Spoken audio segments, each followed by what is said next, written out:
everyone, it's Mindset Monday.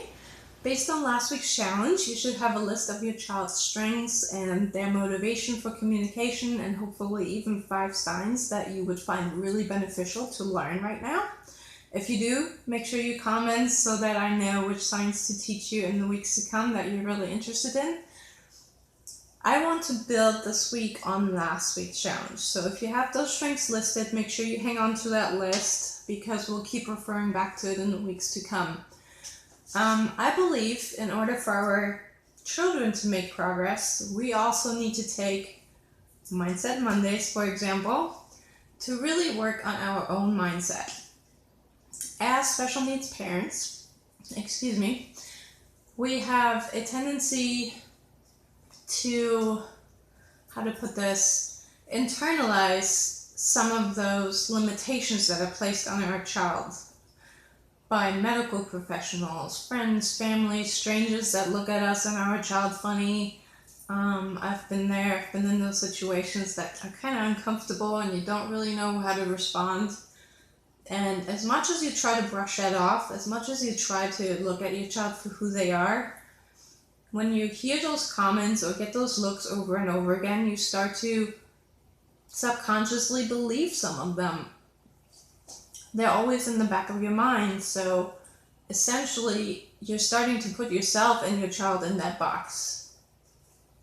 And I think the biggest thing that stands in our way of moving forward and setting higher goals for ourselves and our children is exactly that limited mindset, those limiting beliefs that may or may not be true. There might be physical limitations that have certain boundaries, fine, but in reality, nobody, not the most highly educated medical professional, has any clue on how your child is going to behave or act or what your child is going to do 5 years down the road. They just don't. Nobody knows. So all you can do is base everything on how your child is doing now and set goals accordingly. So I believe it is important to first acknowledge all those fears, all those limits that we think we have or our child might have. So that's my challenge to you this week. I want you to take out 2 pieces of paper. Number 1 is the most important one, so make sure you take your time on this. I want you to literally write down absolutely everything you can think of that anybody has ever said to you or that you have thought yourself of what your child might not be able to do. Write it all down, however long it takes.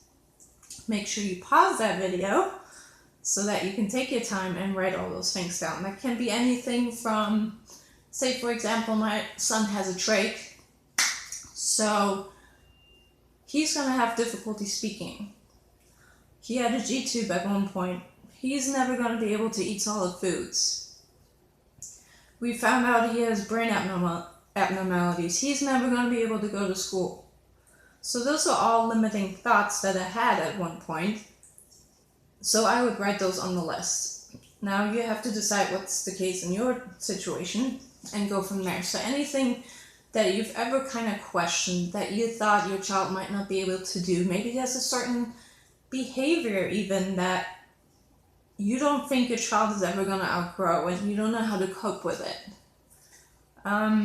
Anything at all, medical professional, teacher, other parents, strangers in the store, whatever the situation was that made you believe that limitation, write it all down. Once you do that, this is where you replay the button now. Replay on the video. Step number 2, I want you to now put the second piece of paper right next to the first one. I want you to copy everything down except in reverse.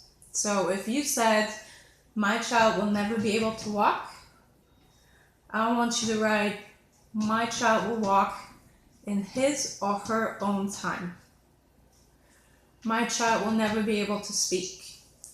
My child will speak in his or her own time. I want you to do that for every single thing on your list. Reverse it. Make it possible. Even if you don't believe it at this moment that it is possible, on paper, make it possible. Follow it up with in his or her own time. Because that's the key here. Each of our children is going to progress at his or her own time. We just have to let go of the expectation that everybody is doing it at the same time, because that's not the case, whether you have medical challenges or not. That's just simply not the case. So take list 1, make sure you brain dump everything on there that you've ever heard, every thought, put it on list 2 in reverse, and finish each sentence up with in his or her own time. Okay? And then we'll take it from there next week. Talk to you soon.